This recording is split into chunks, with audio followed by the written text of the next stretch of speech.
China arrived with actual deliverables this time, huge wind and solar rollouts, and a clear plan to curb emissions.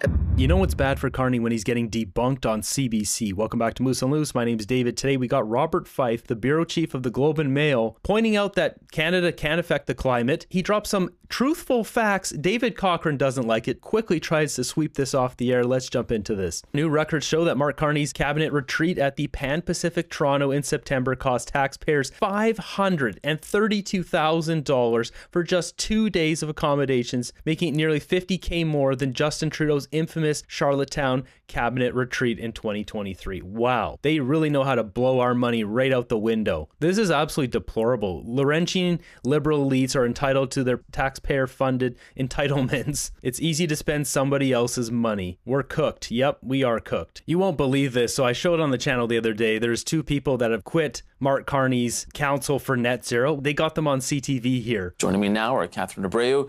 She's the director of International Climate Politics Hub, and Simon Donner is a climate scientist and professor at the University of British Columbia. Thank you both for being here, and a reminder that they both did resign from the Net Zero Advisory Board in the last 24 hours. And Ms. Abreu, in your letter of resignation, you did cite that memorandum of an understanding between Alberta and Ottawa as one of the factors. On Sunday, Environment Minister Julie DeBrusen said the government is not rolling back climate policy with that MOU. Do you agree? I disagree. It's very clearly a rollback in climate policy to promise exemptions to Alberta for some of the most major climate policies that we have on the books, like the clean electricity regulations, with no firm commitments in place from that. Of course, she's got big blue earrings. Somebody had to say it. This is what I would expect from someone who's a net zero eco warrior. Same province to improve their own climate policies and carbon pricing systems to make up for the lost megatons of emissions that won't be reduced given that carve out that they're being promised. And indeed, we've seen how disingenuous that MOU agreement is on Alberta. What's disingenuous is to ignore science and fact. The fact that Canada's only got, 1.5, 2% of the world's emissions? Why are we pushing our people into poverty when we can't even affect the Earth's climate? As you're going to see here, I'm going to bring up a clip from CBC where Robert Fife, of all people from the Globe and Mail, calls this out. Part because they have now watered down their own carbon pricing system in the last 24 hours. So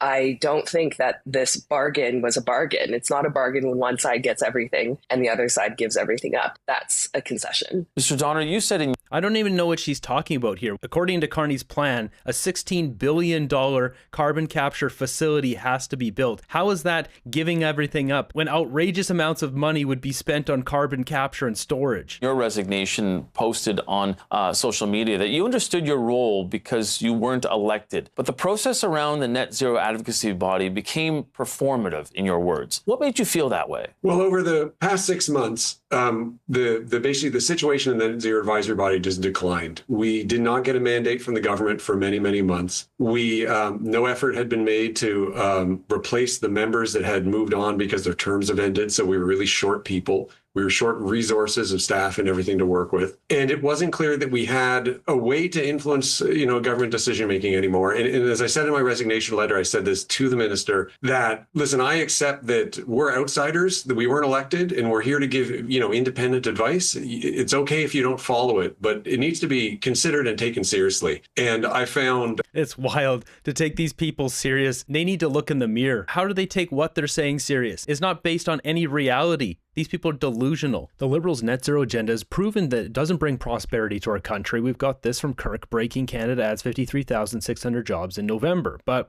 as he points here, what they don't tell you is that 63,000 is part-time jobs and 9,400 full-time jobs have been lost. This is the net zero agenda in a nutshell. We've had 10 years of this. The Liberals have just run this grift. You can see the separation here between America and Canada and GDP. They keep going up and we're flat because this doesn't bring prosperity to our country. Bob, very high levels of support right across the country. But, Shachi Curl from Angus Reid was saying earlier that you look at voter support in places like the lower mainland of British Columbia, which is a big part of the Liberal government coalition right now, they're down 15 points. Some of it's pipeline to the NDP, some of it's crime and affordability to the Conservatives. But, it's a net hit since Election Day. Yeah, but the Liberals have 11 of the 20 seats in British Columbia, they won them by 9% or less, but their threat was mainly conservatives. So they're not in downtown Vancouver, not in downtown, right? Like Peter, Julian seat and those not things. in downtown Vancouver. Yeah. But I'm not even sure that they're going to be threatened. Look, we won't know until there's election campaign. Could be in the spring, given what's unfolding on Parliament Hill. But I think if you see these polls showing that Canadians are overall in favor of focusing on the economy, if it's going to be a pipeline or LNG facilities or critical minerals that's going to create jobs for people, then people are going to probably end up supporting them. The difference is... That's what we saw from the polling data basically across Canada. Even in Quebec, there was plus 12 or 13%. There was no negative impressions of getting a new pipeline built. While there's a lot of moving pieces with federal elections, also we've got John Rustad, who's actually resigned now. He was ousted, refused to resign, and now he is resigning. So I'm just going to start off with the obvious here this morning, that I am announcing that I am stepping down as the leader of the Conservative Party of British Columbia. I will be remaining as an MLA and carrying out the work that needs to be done with regards to representing my riding of the Chaco Lakes. Yeah, this was way too long. He should have stepped down months ago. That would have been better for the party. Is that Carney has an economic plan. He's laid it out. Yep. And Canadians will end up making the decision on it, but you cannot deny that the man has a plan and he's laid it out for people. And he's got a plan. We all know what his plan is. Now, the question is, how is this going to affect things with BC? Hopefully we get a conservative leader for the BC Conservative Party that is actually conservative, not one of these liberals that will likely run for leadership. If we get a real conservative as the BC leader, then there'll be push for a pipeline, and more than half of British Columbians support a pipeline in British Columbia. You know, I don't know what the politics will eventually be, because elections really do matter, but I think this government is moving in the right direction in terms of what we are seeing from the polls, and I'm not convinced that even in the lower in the Vancouver area that they're necessarily going to be hurt by it. And David, if I may say, if the economy is not performing well, if we have a recession, this week we have 1,000 people laid off at Algoma. Yeah. If the clouds continue to accumulate over the Canadian economy, I wouldn't be surprised if support for a new pipeline keeps rising, actually, because people will say this is what we need, kind of projects to use the steel in Canada, use the workers, the engineers. Yeah, what's going to happen is as people lose their jobs, they're going to be like, I wonder why everything's so bad in Canada. And then they'll realize, like the people who got laid off from Algoma, if they voted for the Liberals, because the Liberals did win that riding, they'll realize, maybe I voted for the wrong party.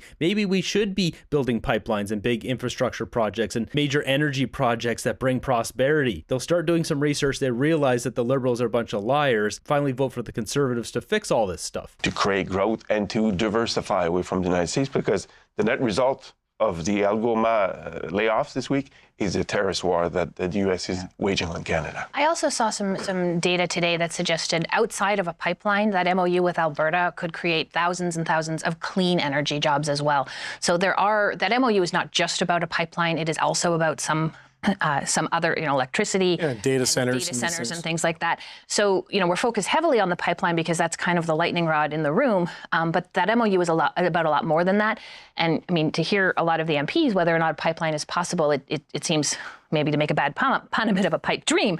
But it's still, it's sort of energizing people towards an actual project that they might be able to support, but actually gives them some idea that the economy is it's important to point out, too, that Canada's contribution to global greenhouse gas emissions is 1.5%.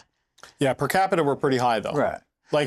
David Cochrane trying to quickly quell this. We don't want to have any real facts being dropped on CBC here. I'm shocked Robert Fife's even saying this on here. We were like double the but if we sell our natural gas to China and India, that will reduce the greenhouse gas emissions. Maybe. Yes, he's 100% right. If we just focused on LNG and shipping that over to China and India and displacing their dirty coal usage, then we would dramatically reduce carbon emissions far more than we could ever do in Canada. That's the Coles notes of what's going on here. So this green grift is just a grift. It's not actually anything about the environment. Otherwise, that's what they would do. Carney wouldn't have canceled the 2 billion trees program that Trudeau brought in. It was only half done. He canceled it. Why would you cancel planting trees when clearly that pulls carbon out of the air. It's because he wants to make money from it. Carney can't make money from trees pulling carbon dioxide out of the air. If it displaces coal, like, I mean, we hear this argument from Goldie Hyder and others, and I'm not throwing It's a legitimate argument. Well, unless they just add it into their energy mix and don't displace the dirtier stuff, right? Because, I mean, you got 1.4 billion people. But these countries also don't want to be burning coal. Yeah. Their own people don't want to be. Yeah, because the pollution is terrible.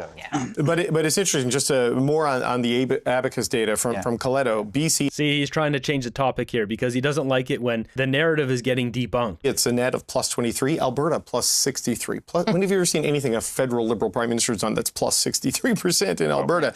Plus 47 in Saskatchewan, Manitoba, plus 47 in Ontario, only plus 16 in Quebec, plus 38 in Atlantic. So, like, you know, JD, to your point, like, in places where the Liberals have had some challenges, this is a good move for them in terms of, but I don't know if that translates into any kind of an electoral thing, which is what a lot of Liberals are worried about when they look at the volatility of the BQ voters and the NDP voters. But it seems as if the Prime Minister's just like, that's fine, this is the right thing to do, so let's go. Right? Yeah, and then he's decided to spend some political capital to go ahead with that thing. And so I think we'll see whether this political capital will bring rewards in the election campaign. You know, election campaigns have their own themes, their own dynamics that may be not related to what we are discussing today. You know, scandals get erupt, some other leader might be gone by then, so we'll change the dynamics so we don't. It's funny they talk about scandals. We've got a list of them here, and yet they don't bring this up. No media organization will bring this up. Why is that? Why will none of them talk about Mark Carney's direct conflicts of interest? Do the teams at these companies like CBC or whatever, do they even know this? Do they look this up and they know this exists, but they refuse to release this information? I'm just one guy. They have teams, hundreds of people, and they can't come up with this themselves? This is a serious problem. Why am I the one breaking this news in Canada over and over and over again? They haven't talked about any of these. Mark Carney name dropping the Red Chris mine multiple times, major project. He's invested in it through Newmont, who owns 70% of it. Like, you just can't make this stuff up. But never know. So, but it's still, I mean, I agree with Bob. Mr. Carney and his ministers, especially Tim Hodgson, have laid out a plan that they think can bring back economic growth in Canada, move away from the United States, and that plan is being, unfolding, if I may say. Tim Hodgson constantly lies in the House of Commons. Once an operation is suspected to support thousands of direct jobs and help avoid up to 3 million tons of carbon emissions every year. Who cares? That doesn't make us money. That makes us more broke. And with that, we have a major scientific journal here that has just retracted a climate change study claiming devastating impacts were coming. Nature is retracting a 2024 study predicting catastrophic economic toll of climate change. Several banks used the report to make risk management plans. Too bad they didn't hear from this take by billionaire businessman Daniel Pena back in 2017. The best scenario vis-a-vis global warming is about 10 feet raise in water. That means the southern part of the United States is gone. England is gone. Most of Europe is gone. Let's just take Florida, for example, which is one of the fastest growing beachfront condominiums on the planet. Not one single investment prospectus written since 2000, this century, has alluded to global warming. Not one. Our next guest is making the case that climate change may have actually spared America from hurricanes this year. Dan Pena, in that video, I believe he goes on to basically talk more about how banks, if they truly thought this was a problem, they would not insure, they would not give mortgages for beachfront properties in those places like Florida that would be flooded first. So they truly don't believe in this, otherwise they wouldn't lend the money. And that's so true. Follow the money. For years, the argument went like this. Is there any point in taking climate action unless China, the world's biggest emitter, is fully on board? Well, this year at the 30th International Climate Conference, or COP, in Belém, Brazil, that script finally flipped. I've been working on this subject for, close to 30 years or something now. And when I first started, the argument everyone made was that, well, there's no point for North America, for the US and Canada to take action on climate change if China's not going to be there. Well, it's 2025 and China was all over COP30. Simon Donner is co-chair of Canada's Net Zero Advisory Body. The climate politics story has really flipped on its head. Green and environmentally friendly cities. China arrived with actual deliverables this time, huge wind and solar rollouts, and a clear plan to curb emissions. For scientists, that wasn't just optics. It matched the latest data showing China's emissions have been plateauing for roughly 18 months.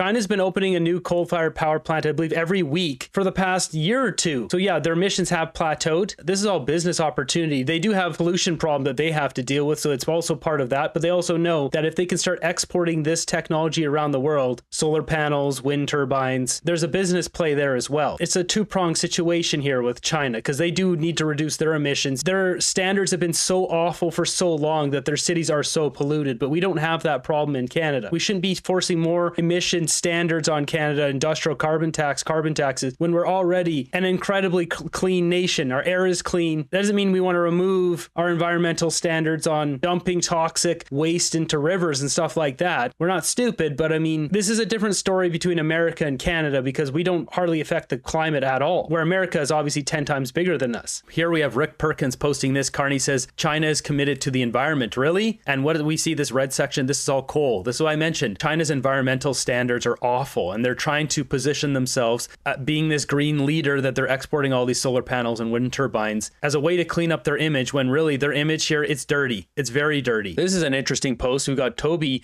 Lutke, who's the CEO of Shopify, calling out Melanie Joly here. So she posted this: Canada's leading the global tech race. This is in regards to Nokia breaking grounds on new campus in Ottawa. He posts, what you are actually doing here is to bribe Nokia to put these jobs into Canada by paying hundreds of thousands of dollars per job from taxpayer money. What this does is to lower the cost basis per Nokia employee. This has been going on for decades, called FDI, which is all civil servants think is a good thing. I spent a lot of time explaining to civil servants in Ottawa that it's not good for our economy that American and overseas branch offices can employ Canadians at half the cost to all Canadian companies around them due to these subsidies. We should not do them at all. They are toxic, at least in the tech sector. It's never meant to be this way. By the situation that very often arises is it's strictly worse inside of Canada to be Canadian company compared to a Canadian headquartered company everywhere else. This is a bad situation because the fruits of the subsidized labor will accrue to the wealth of the countries and not Canada. It's taxpayer money invested in locking up scarce high-tech talent in jobs where they no longer contribute to the Canadian economy directly. I mean, the Liberals getting wrecked on all fronts here.